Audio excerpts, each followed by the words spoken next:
नमस्कार मंडळी. आजच्या व्हिडिओमध्ये आपण पित्ताच्या गोळ्या खाण्याचे भयंकर तोटे कोणते ते पाहणार आहोत. वारंवार जर पित्ताची गोळी खात असाल तर हा व्हिडिओ शेवटपर्यंत नक्की पहा. तुमची पित्ताची गोळी रोज किंवा वारंवार खात असाल तर सावधान. का तर पित्ताच्या गोळीचे दीर्घकाळ सेवन केल्याने किडनीवर घातक परिणाम होऊ शकतो आणि किडनी खराब देखील होऊ शकते. फूड अँड ड्रग असोसिएशनने पित्तशामक औषधांवर यापुढे सावधानतेचा इशारा लिहिणे बंधनकारक केले आहे.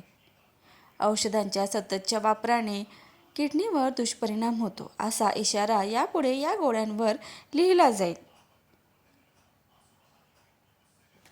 पित्ताच्या गोळ्या जास्तीत जास्त 5 ते 6 दिवस घेणे ठीक आहे. मात्र 6 आठवड्याहून अधिक काळ या गोळ्या घेत राहिल्यास त्याचा किडनीवर घातक परिणाम होतो.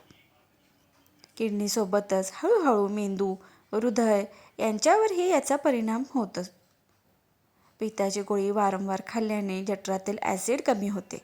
परिणामी हळूहळू जठराची आणि आतड्यांची रोगप्रतिकारशक्ती कमी होते आणि मग पोटात वारंवार इन्फेक्शन होऊ लागते. शरीरात लोहाची कमतरता निर्माण करते. परिणामी रक्त कमी पडू लागते आणि त्यालाच ॲनिमिया किंवा रक्ताल्पता असे म्हणतात. कॅल्शियमची कमतरता निर्माण होऊन हाडे ठिसूळ बनतात.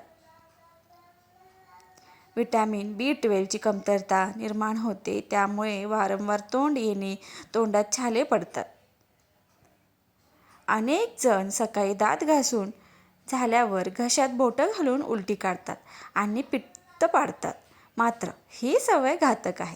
यामुळे अन्ननलिकेच्या आतल्या स्तराला सूज येते आणि दीर्घकाळ अशा प्रकारे पित्त काढल्यास अन्ननलिकेचा कर्करोग देखील होऊ शकतो. म्हणून पित्त होऊ नये यासाठी या 3 गोष्टी करणे टाळा. हरी, करी आणि वरी.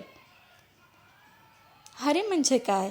तर हरी म्हणजे प्रत्येक गोष्टीत घाई, अनियमितता, सतत पळापळ, अपुरी विश्रांती व जागरणांनी भरलेली दिनचर्या.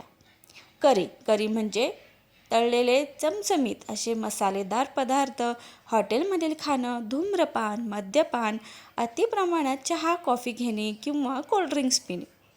आणि वरी म्हणजे चिंता करणे, काळजी करणे, ताणतणाव, सतत असमाधान आणि डिप्रेशनमध्ये राहणे. पित्त झाल्यानंतर औषधे घेण्याऐवजी पित्तच होणार नाही यासाठी आपण प्रयत्न करावे. माहिती आवडल्यास व्हिडिओला लाईक, शेअर आणि सबस्क्राईब करायला विसरू नका. धन्यवाद.